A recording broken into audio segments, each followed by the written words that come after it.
ولایت غور. ولایت غور. بله. عالی، موتر 0 کیلومتر غور چطور میبری؟ از این راه میبریم رو به راه.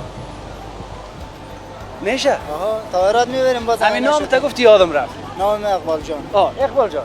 حالی رت این موتر پخش تو این غور میبری اوج سرکا غیر است نه چه رقم؟ نه از این طرف میبرم رو به طرف ایراد میبرم. خب از راه ایراد. بله. خب صحیح است. میشه خیر. بله. حالا کی را آورده بودی که تو؟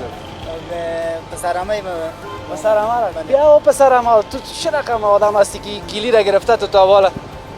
جور هستی؟ مبارک باشه مبارک باشه. سلامت باشین. بخیر باشین.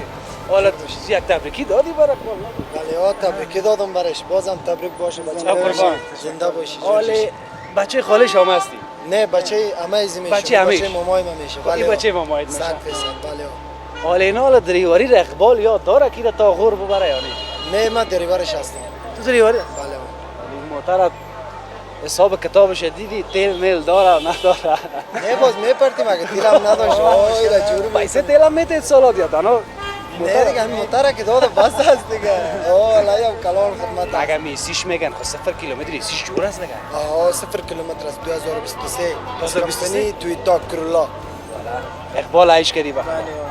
مبارکت باشه اقبال. زنده باشین. چند نفر از در خانواده چند تا اولاد داری؟ توی خلیفه؟ بله رسی کردم 2 تا دختر دارم. 7 فامیلی. 7 تا. 5 بچه داری؟ نه 2 تا خواهر دارم. خب یک جای زندگی میکنین؟ بله یک جای. 2 تا اولاد داری؟ بله. حالا کل اونا که یک جای گوری آیسکریم خوردن در غور بازدهی موتر جای میشه؟ نمیشه. دیگه جای نمیشه دیگه. خب چی میکنی باز باقی ماندهش تاکسی میگیری؟ بله. بخیر باشی. با قماندان زنگ زدی خبر خوش دادی که نه من برنده موتر شدیم؟ نه تو زنگ